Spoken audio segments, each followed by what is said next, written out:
give you some updated information, then we'll go from there. On this format of the presentation, I brought one of my own personal bias to the way we do this, for people who haven't noticed. I have an annoying personal habit that my children remind me of often, my staff too. They reminded me this morning.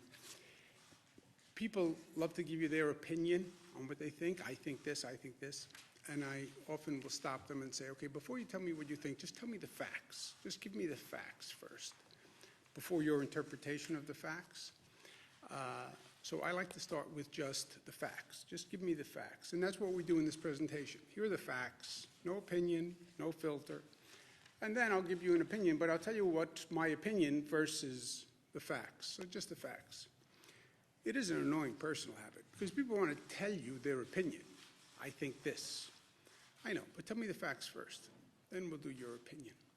Total hospitalizations, click down, still in the 18,000, but a click down. Good news. That's a fact. It is a fact. That is good news, not my opinion. You see flattening of the curve, all these new expressions that we never used before. Plateau, flattening, rounding. Net change in hospitalizations, down. That's good news. 3-day rolling average, because remember, any one of these days of reporting, this is a new reporting system. It's imprecise. I wouldn't bet the farm on any one day's numbers, but a 3-day average starts to be a little more accurate. ICU admissions is down. That's good news. Intubations are down. That's very good news, just on a real-life level. When a person is intubated, they're on a ventilator, 80% of the people will never come off the ventilator or thereabouts. So that's good news. Little reality check. You still have, on a day-to-day basis, about 2,000 people who are being diagnosed with COVID. So we're out of the woods. No, we're still in the woods. The good news is we showed that we can change the curve. Good news is, great news in my opinion, we can control the spread. That is great news, because can you imagine if we couldn't control the spread? If we did all this and the spread kept going up. So we can control the spread. But you still have about 2,000 people a day who are new diagnosis coming into the hospital system. So it's still a serious public health issue. Lives lost yesterday, 752, which is the painful news of our reality day after day, and they are in our thoughts and prayers.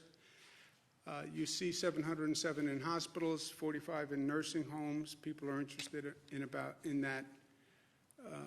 those numbers and how those numbers are changing. But you see the terrible news has basically been flat over the past several days. Again, the number of deaths is a quote-unquote lagging indicator. It's almost disrespectful to put it in scientific terms.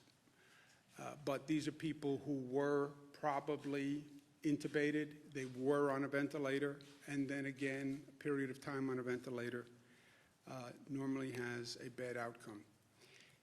The total losses, total number of deaths number, the CDC changed guidelines on how they want information reported. They want deaths, and then another category of probable deaths, which is a new category that's done by the local Department of Health or the coroner.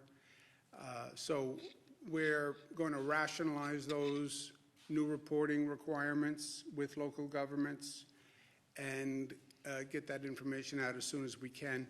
We're also, since we have a little bit of a period to take a breath, we're going to contact nursing homes and facilities to find out if there were other people who passed from COVID who were not necessarily in a hospital or in a nursing home, because there is a sense that there may be additional people who have passed away and they weren't included in the count because they weren't in a hospital, they weren't in a nursing home. So we'll be going through that. But basically, the healthcare situation has stabilized. The fears of overwhelming the healthcare system has not happened, thanks to the phenomenal work of our frontline workers, thanks to all the additional capacity that the hospital system created, over 50% additional capacity in 1 month. Just think of that. Thanks to the work that our federal government did, Army Corps of Engineers, providing the beds at Javits and Comfort. By the way, Javits, which is 2,500 bed capacity as the overflow valve, about 800 people have gone through Javits. So thank you very much. And that was a great service that was done by the federal government in a very short period of time. So we have that stabilized. People are still getting infected, but we have the infection spread down to a manageable number. We've accomplished that. People are restless. We have to talk about the reopening of the economy. How do we do this? We have to build a bridge from where we are to the reopening of the economy. Well, what does that look like? Let's say that where we're going, it's not a reopening in that we're going to open what was. We're going to a different place. And we should go to a different place. And we should go to a better place. If we don't learn the lessons from this situation, then all of this will have been in vain. We learned a lot if we're willing to open our eyes and open our ears. So we're going to a different place, which is a new normal. And we talk about the new normal. We've been talking about the new normal for years. We're going to have a new normal in public health. By the way we have a new normal in an environment, a new normal in economics, a new normal in civil rights, a new normal in social justice, right? This is the way of the world now. We're moving to a new place, more challenging place, but also potentially a better place. Well, when is this over? I say, personal opinion, it's over when we have a vaccine. It's over when people know I'm 100% safe and I don't have to worry about this. When does that happen? When we have a vaccine. When do we have a vaccine? 12 to 18 months. Who determines that? The federal government has to test the vaccine, FDA. It's a big gap, 12 to 18 months, yes. I say the sooner the better. Anything we can do to work with the federal government to get the vaccine done faster, we are all in. You want to use New York State as a laboratory? We are ready, willing, and able. Any way the New York State Department of Health can work with the FDA to reduce that testing period, we are all in and energized and creative and ambitious about it. So anything we can do to accelerate that vaccine, we will do. You need a place to test it in large numbers. Think of New York. But that's the ultimate end, right? We have a vaccine. Now we don't have to worry about this. By the way, we'll probably have to worry about the next public health risk at that time. So don't forget everything we learned. Besides the vaccine, there's a possibility that they develop a medical treatment. So we can't prevent you from getting the virus, but we have a new medical treatment. And if you get the virus, don't worry, it's no big deal. You go and you get this medical treatment. That's another way of having a natural end, right? And that's what convalescent plasma is all about, and the antibody testing to find people who had the antibody and then injecting the antibody into a person as a treatment method. Maybe the hydroxychloroquine works. Now, this has been a very politicized topic. I have done my best to stay 100 miles away from politics in all of this. Everybody wants to see hydroxychloroquine work. Everybody. Well, the president says he believes it works, but he's not a doctor. You're right. He says he believes it works, but he's not a doctor. Find out. Find out. And everyone hopes that it works. And anything New York can do to test it, we will. we are now testing hydroxychloroquine. There are a number of hospitals that are doing it. It's not a government decision. It's not a political decision. The medical doctor decides. And if a medical doctor decides it works, fine. We have an executive order that limits the prescription of hydroxychloroquine only because we don't have enough. And there was such a demand on it that people who needed it and were using it can't get it. So if the federal government sends us more, we will dispense more. It's a pure supply side issue. Or maybe they develop another drug that they figure out has an effect. That could happen between now and the vaccine, and we all pray that it does. But until you have the vaccine, until you have the medical treatment, what do? How are you building the bridge? Well, it's going to be a phased reopening, right? And during the phased reopening, the priority is make sure you do no harm and keep your eye on the public health issue. That is what is key in all of this. So it's going to be a calibration of reopening based on public health safety and that infection rate, because what we have done and the reducing of the infection rate is a pure function of what New Yorkers have done and what people across the country have done. When you relax that social distancing, you could very well see an increase in the infection rate. So it's all a calibration to the public health, but it's going to be a gradual increasing of economic activity in calibration with the public health standards. The single best tool to doing this gauging, right, is large-scale testing. Test, trace, and isolate. This is what everybody's talking about. What does this mean? It means you test, you find a positive, you trace back who they were with, where they were, test those people, and you isolate the people who are positive. It's inarguable. It's just very, very hard to do.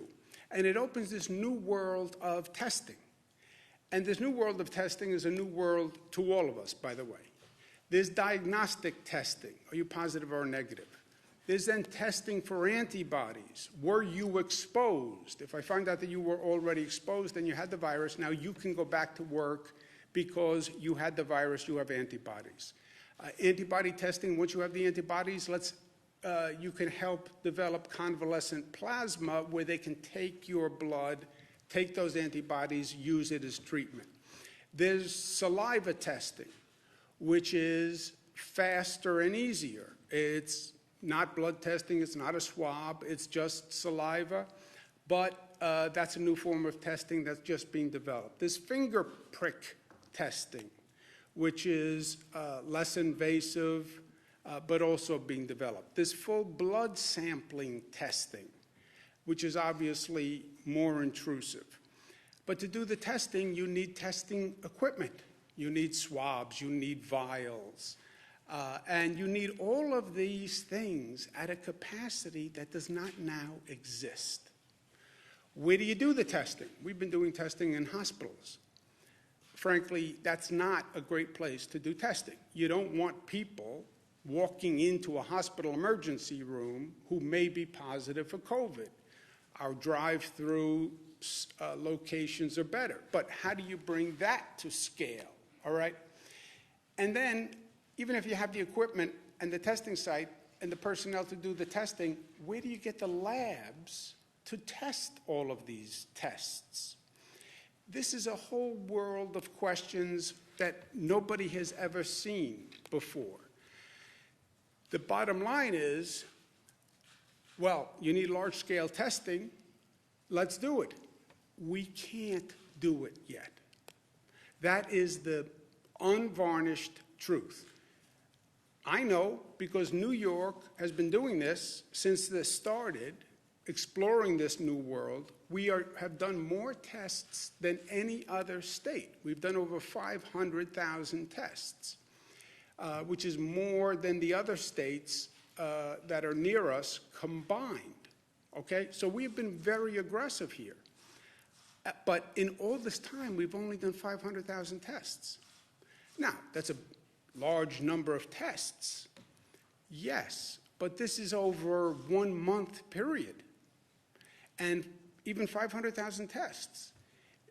You're talking about a state with 19 million people, right? So you get a sense of the scale of what we have to do here. We cannot do it without federal support. And I've been saying this for days. If you have a state that has a lower need, yes, they may be able to do it. But when you have a state that has to do a large number of these tests, I'm telling you we can't do it without federal support. And I've said that from day one. We will coordinate, and we have been coordinating all the tests in our state. That's how we got to that 500,000 number. More aggressive than I think anyone else. We have 228 private laboratories in this state. We will coordinate with them. We'll make sure that we're not competing with ourselves, because there are a lot of groups that are now testing. New York State Department of Health developed their own antibody test, and that test is going to be very important, and it's in our control because we'll actually do those tests. We don't need a private lab. We don't need anyone else. With those tests, it will go to about 2,000 per day capacity, and that is a finger prick test, so it's not terribly invasive. Even I can endure the pain of that one. We've asked the FDA to approve a state test that could get us to 100,000 people per day. To give you an idea, that's then 500,000 a week if you don't work the weekends, and I don't know if you do, and I don't want to raise something I don't know about, but 500,000 a week. We've only done 500,000 to date, right? So you get a sense of how powerful that would be if the FDA approves that. We're going to prioritize the antibody testing for first responders and essential workers, and this is important. We've all been saying thank you to the healthcare workers, and that's nice. But I've been talking to George Gresham through this. He's the head of 1199, which represents many healthcare workers. His point has always been the gratitude is appreciated, but we need support. The healthcare workers need support. They need the PPE equipment, and they need the tests to make sure they're not getting infected, or if they are infected, what is their status? And he's been exactly right. More than thank you, actions more than words, right? Nurses, the same thing, NISNA. They've been doing phenomenal work. They need support. They need the equipment. They need time off. They need to recuperate. And the first responders, the NYPD. Pat Lynch, who represents the NYPD, has said to me from day one, my guys need support, guys being gender neutral. They're out there every day. They live in the downstate area, and they work in the downstate area. Many live in Nassau, Suffolk, Westchester, Rockland, Orange, and they're working in New York City. They need not only PPE equipment, et cetera, they need testing. They need to know if they've been infected for themselves, and also they could wind up being spreaders if we don't know. Pat Lynch and the NYPD have been extraordinary here. Okay, make them a priority for the testing that we can do and we can control, and that's the antibody testing, and we will. So the more testing, the more open the economy. But there's not enough national capacity to do this. I've been speaking to governors across the country. Every governor is now in the same situation. I was speaking with Governor Pritzker of Illinois. He has some companies that do this testing in his state, but everyone is in the same position. And we have to be clear on this who does what between the federal government and the state government. The states cannot develop national testing. There's no simple answer to it. It's basically controlled by private sector companies who have been doing it at a reduced volume because that was the world. You didn't need such a high level of tests. So the private sector companies only developed to the capacity that the market demanded. This is an entirely new market. And then when you talk to the private sector companies, which I have, they'll say, I can't increase my volume. I can't get enough swabs. I can't get enough vials. I don't have enough machinery to manufacture it or test it. They need chemical agents that are part of the test. Many of these chemical agents aren't even manufactured in the United States, so there's an international supply chain. All this to say, it is very hard to bring this to scale quickly, and we need the federal government to be part of this.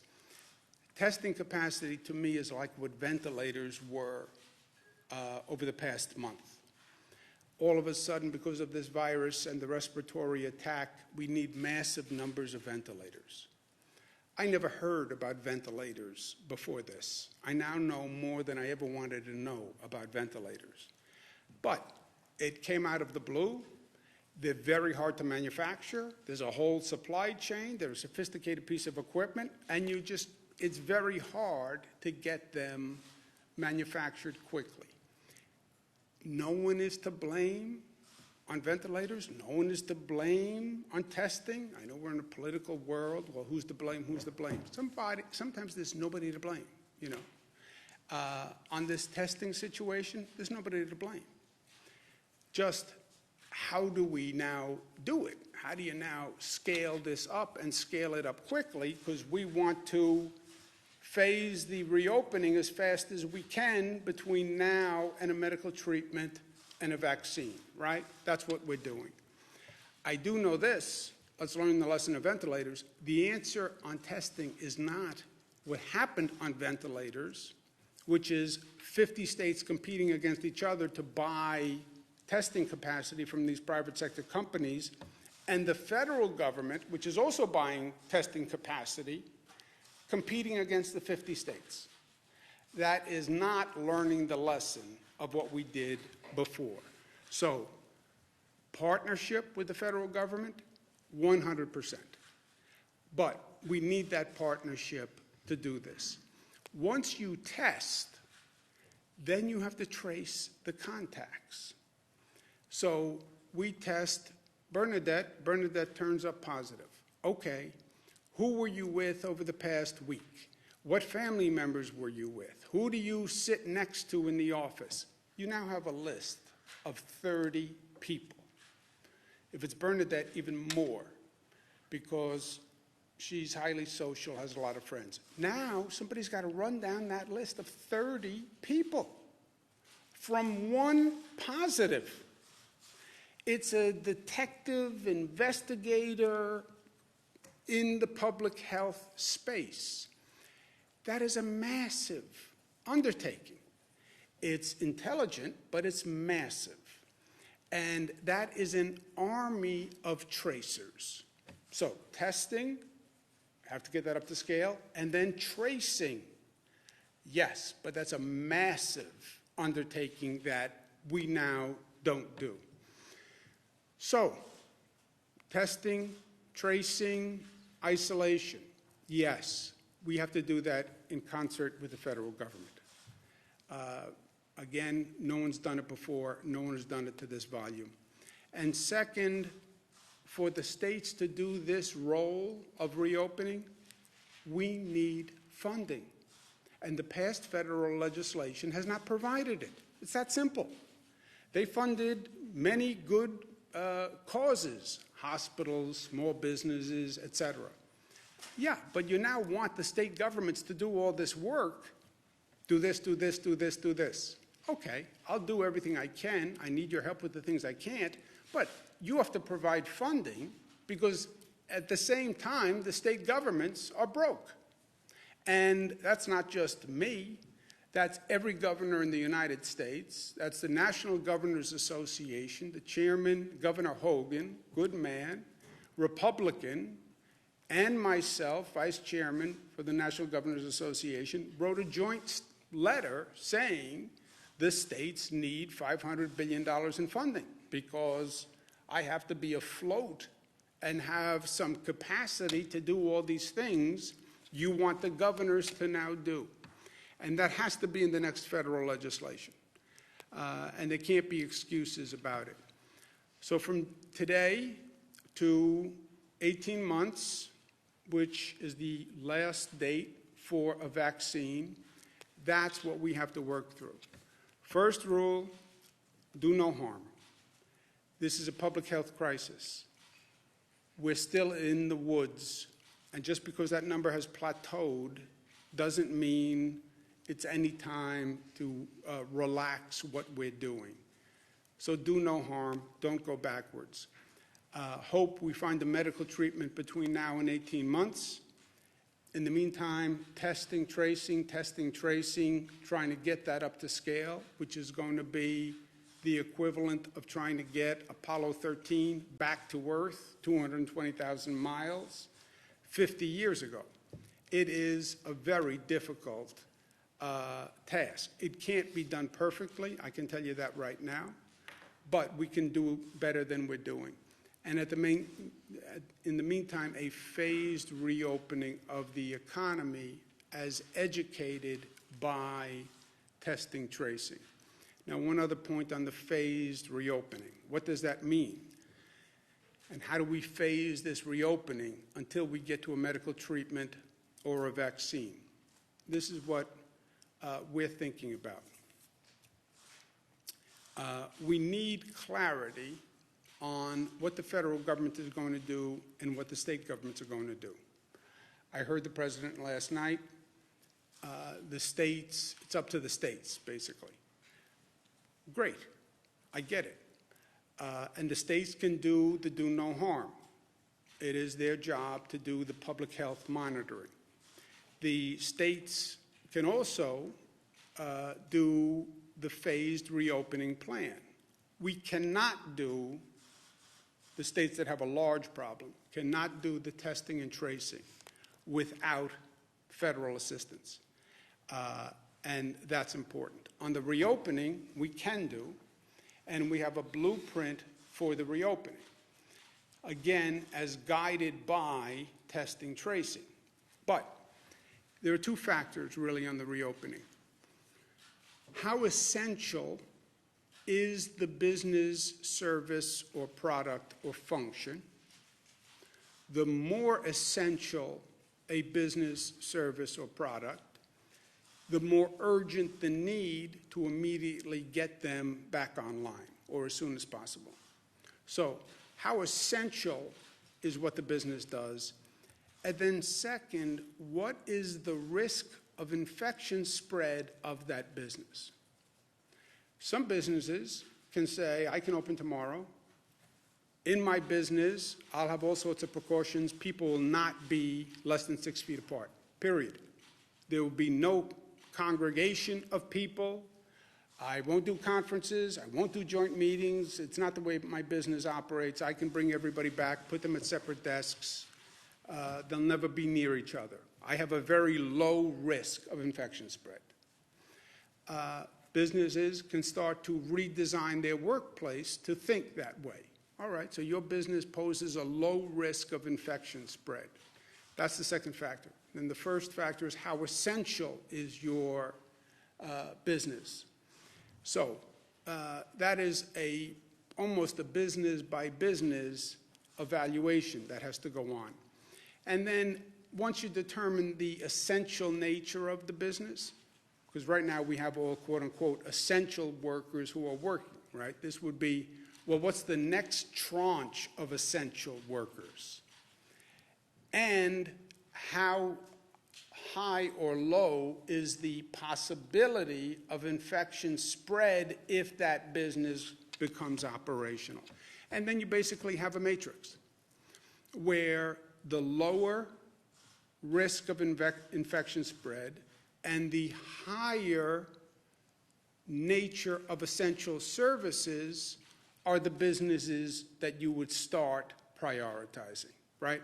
So that's how we will inform our economic reopening as we're being guided by the testing, tracing, and as we're making sure we're not jeopardizing the success we've made in handling the public health issue.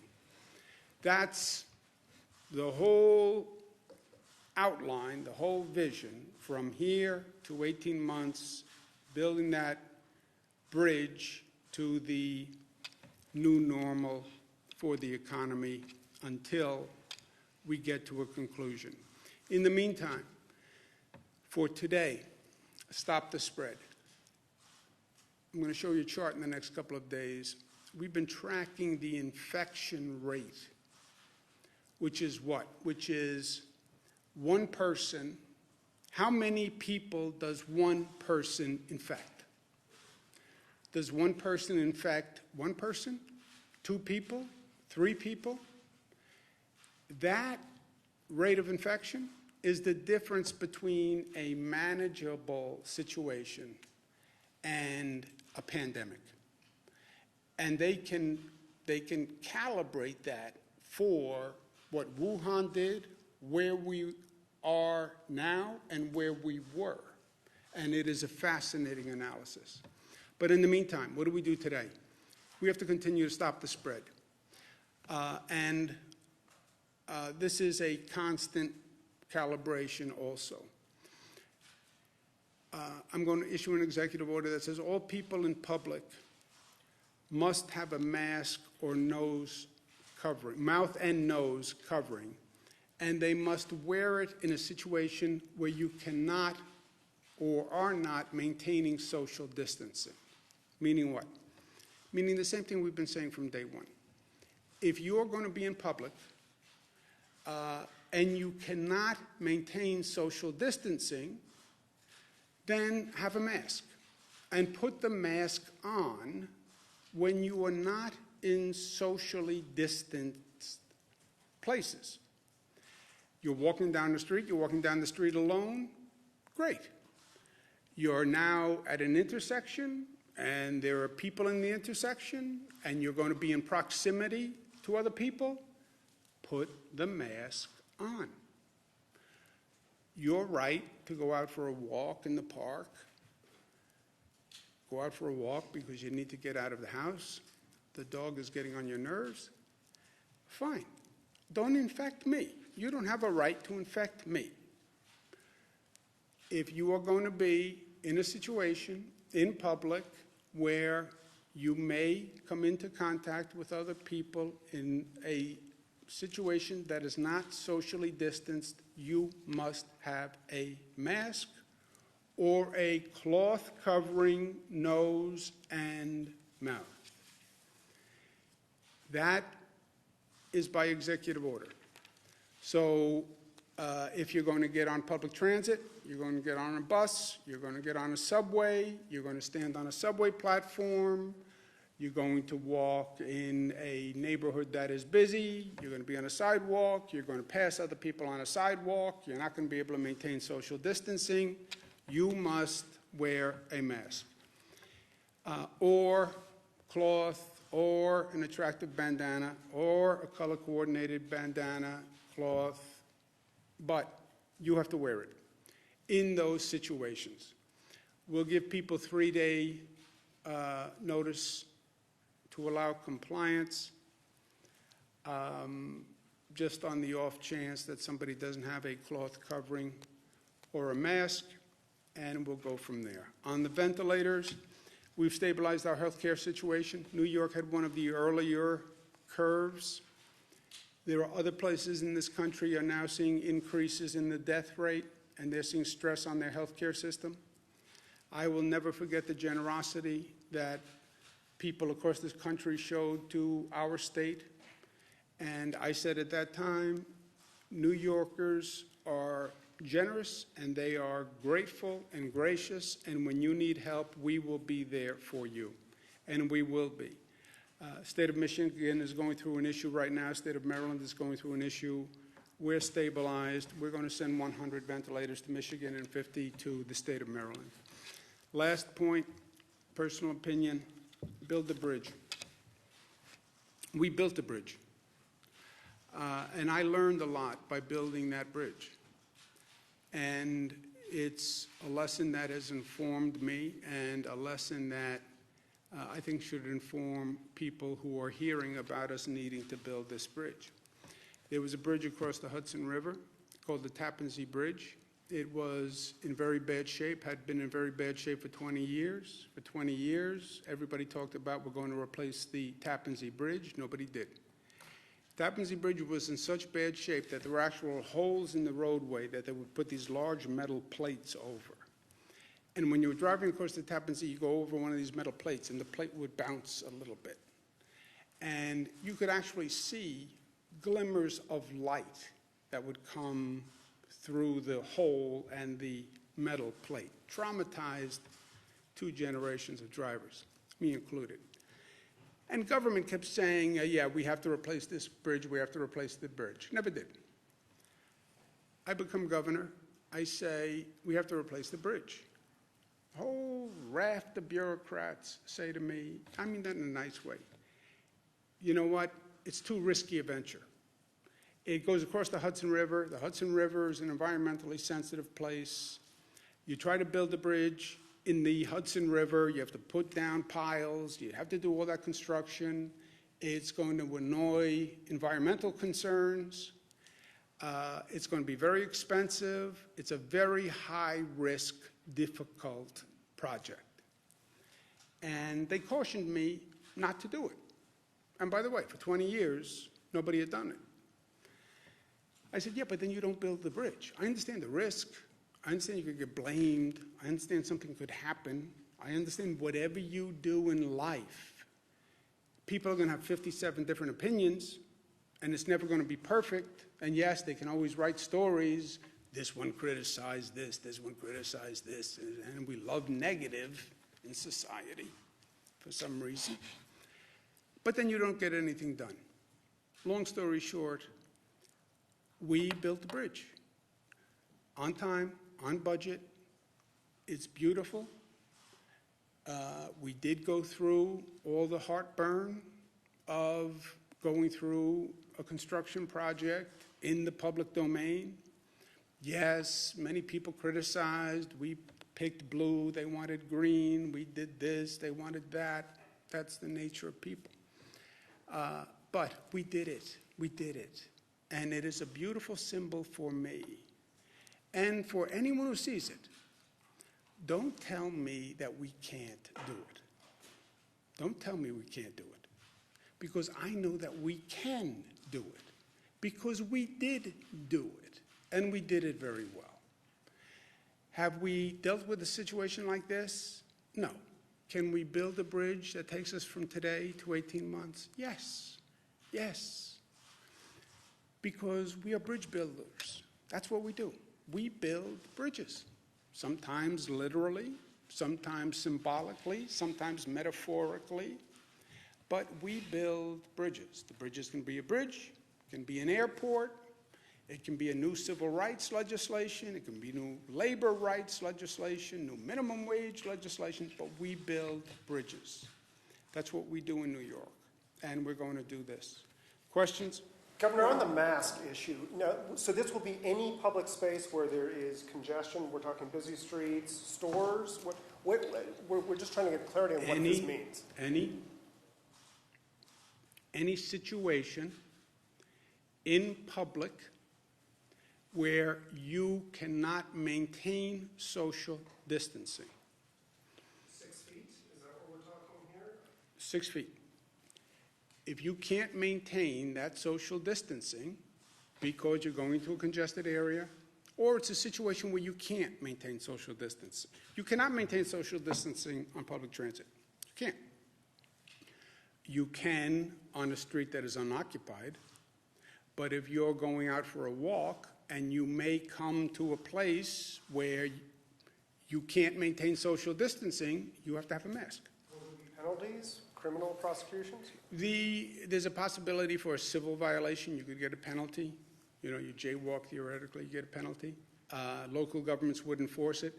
I don't want to go to a penalty yet. I don't think we haven't seen flagrant non-compliance. So there won't be a penalty, but it is an executive order. I'm directing if people don't follow it, we could do a civil penalty. You're not going to go to jail for not wearing your mask. But if we get there. But for now, no, there's no civil penalty. But local government should start to enforce it, and they should come up and say, you know, Jesse, you're supposed to be wearing a mask. And by the way, people will enforce it.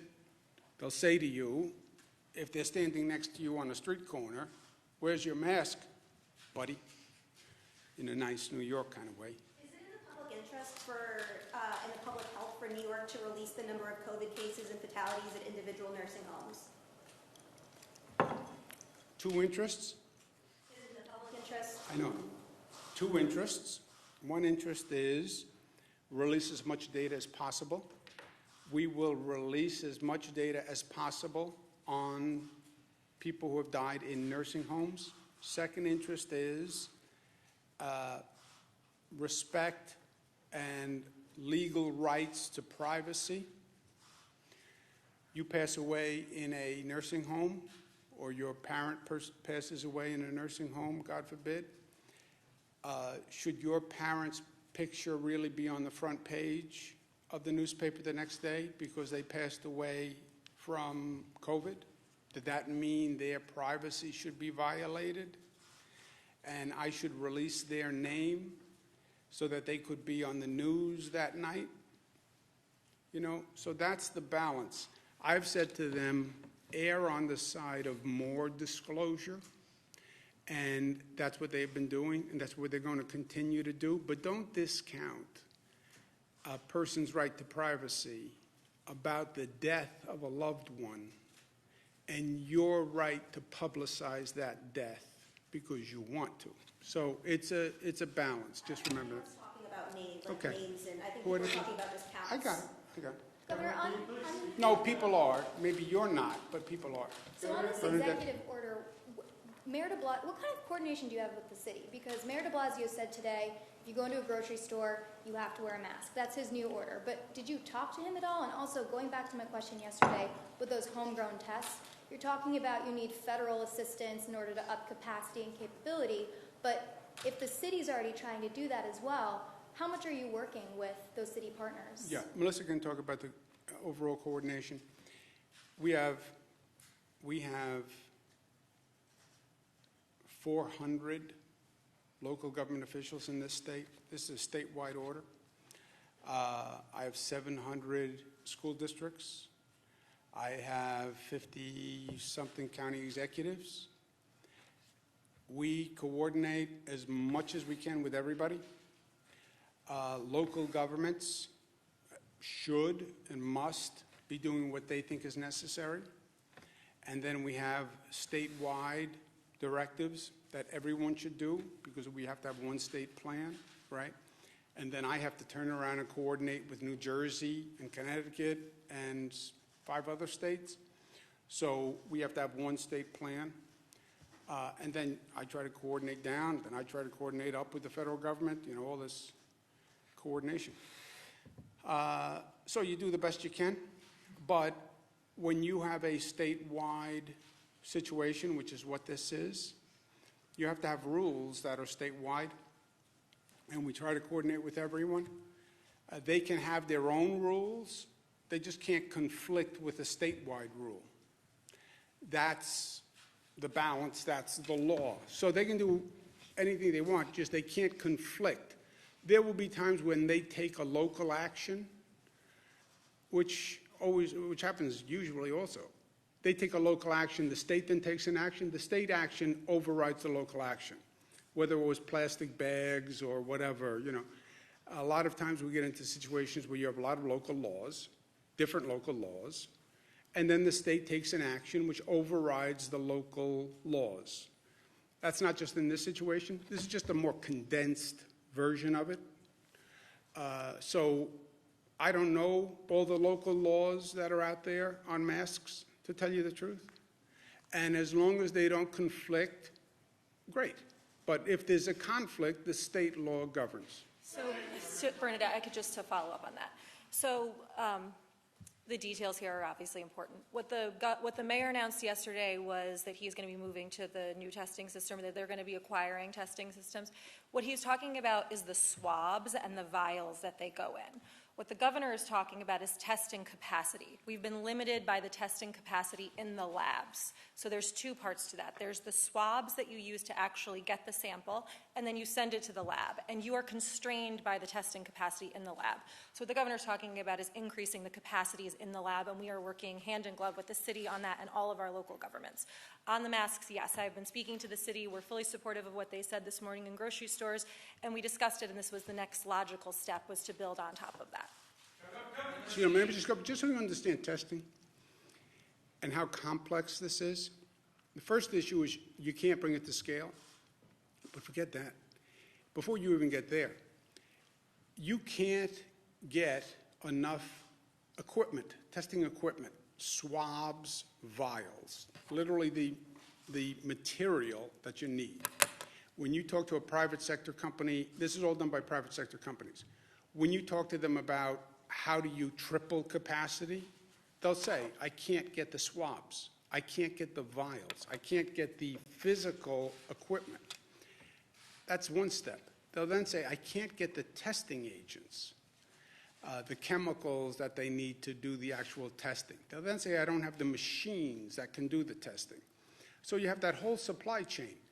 On top of it, you have people contracting for tests, all the states, the federal government, local governments, cities, counties, towns, all across the country.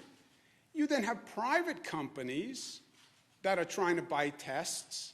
Why? Because I have my workers coming in, and I want to test my workers. I'm an essential service. I'm a food manufacturer. I have 200 employees. They're going out to buy tests to test their 200 employees.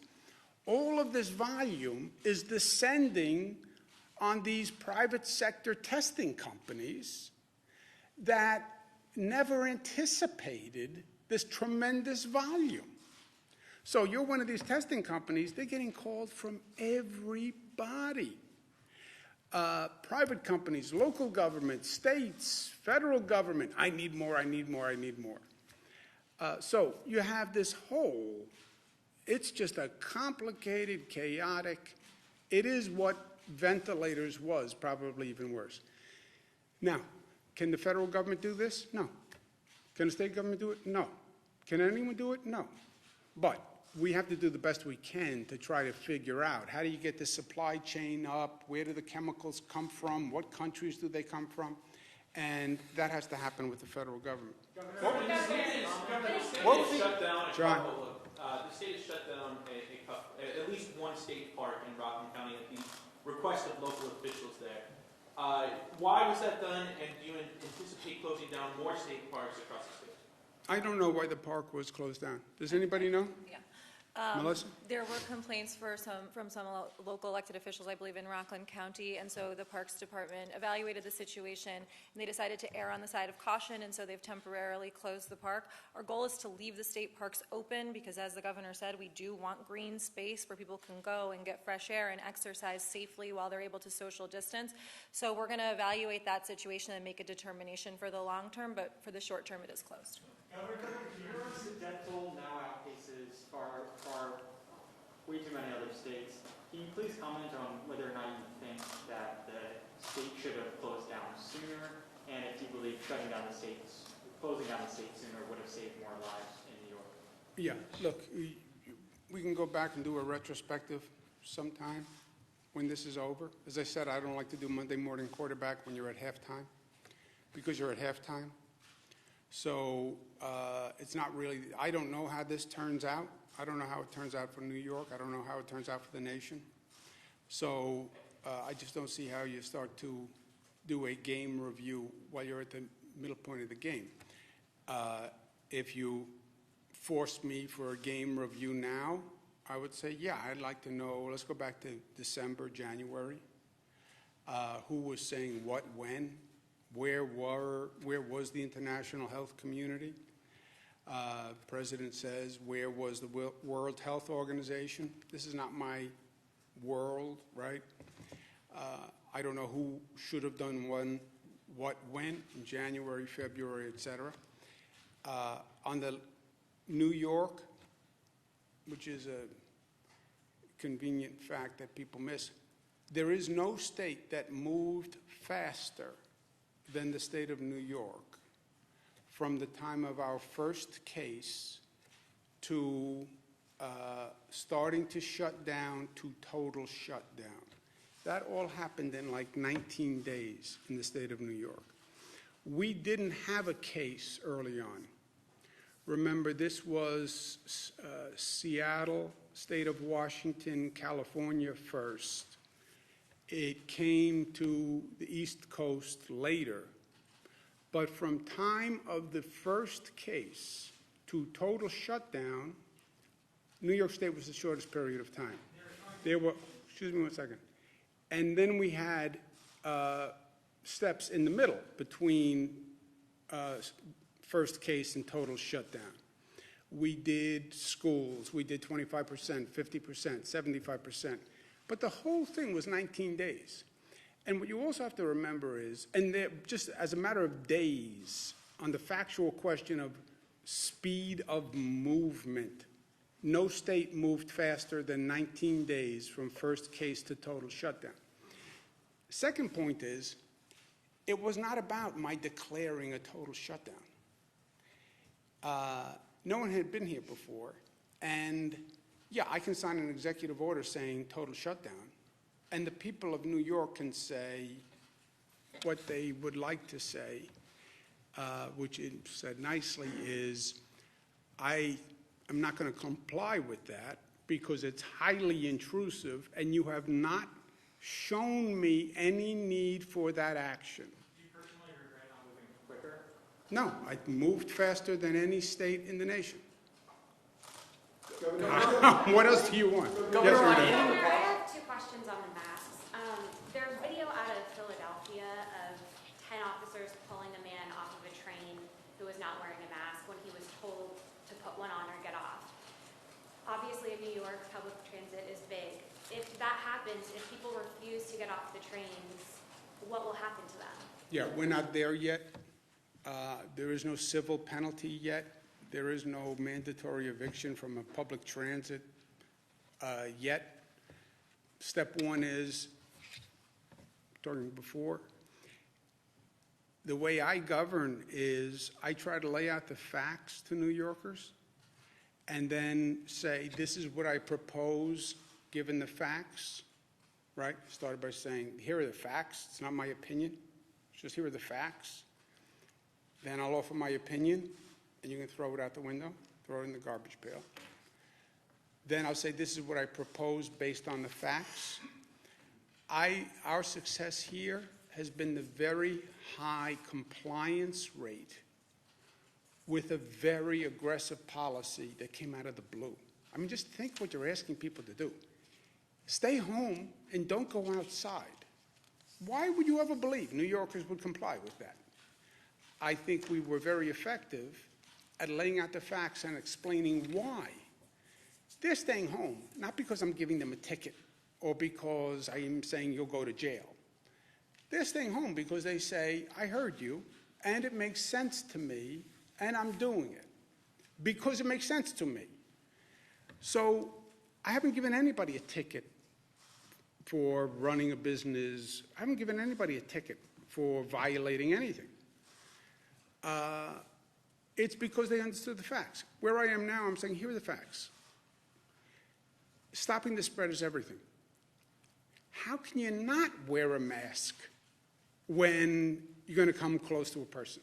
On what theory would you not do that? Now, if they don't accept that and there's widespread noncompliance, could we go to civil penalty, or could I say you can't be on the trains or buses unless you wear a mask? You could get there. I assume that's what Philadelphia did if they said they're taking a person off a train. But we're not there yet. And I hope New Yorkers will do it because it makes sense. Last question. Last part, but also I think people are, is this going to put people in a situation where they're scared not to wear a mask? They want to go on a run or a walk and they don't think they'll see anyone. And they're worried about getting shamed for not wearing the mask. People, even in this news conference, viewers are writing, why isn't everyone in this room Yeah, wearing a mask? I want to know why. You're not wearing a mask. Governor, regarding the pay freeze, I know why. So you wear a mask, you keep it below your chin, and then when you are running and you come close to a person, you either run across the street or you put the mask up over your mouth and nose. So, look, it's not the biggest inconvenience in the world, right? It doesn't have to be a surgical mask. It could be a cloth mask. Have it with you, and if you're walk in the woods and you don't see anyone, great. If you're in the walk in the woods and here comes John Campbell, and because that's what he does a lot is walk in the woods, and you happen to run into him, then you have to put up your mask because here comes John Campbell. It's not that when you think about, look, you get everybody's working so hard to spread the disease. The harm done if someone gets the disease, the number of people impacted, the healthcare workers,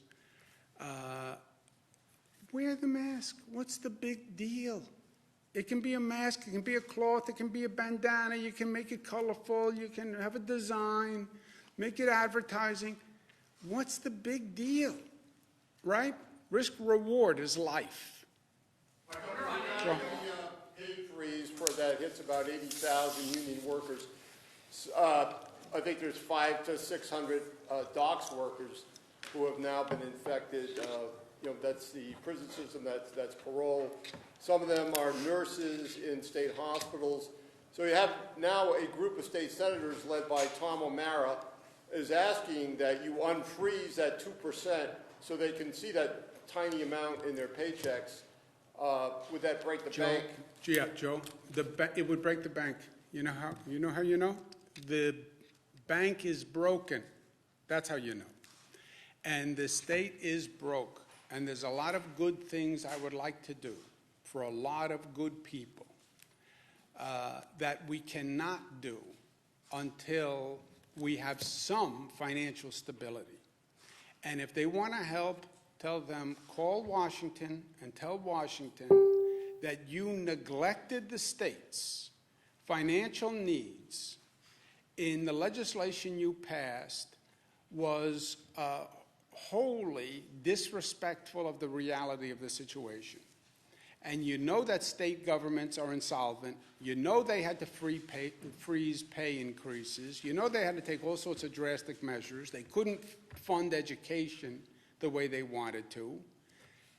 Provide financial assistance to state governments so they can do their work. I have to go to work. Say to someone. How does it fit in on ending the pause or winding down the pause? That's one of the main systems, right? We have these states working together. What they need to coordinate are the systems. You need transportation, you need economics, school system. They all go together, or none of the gears can turn unless all the gears turn. Remember?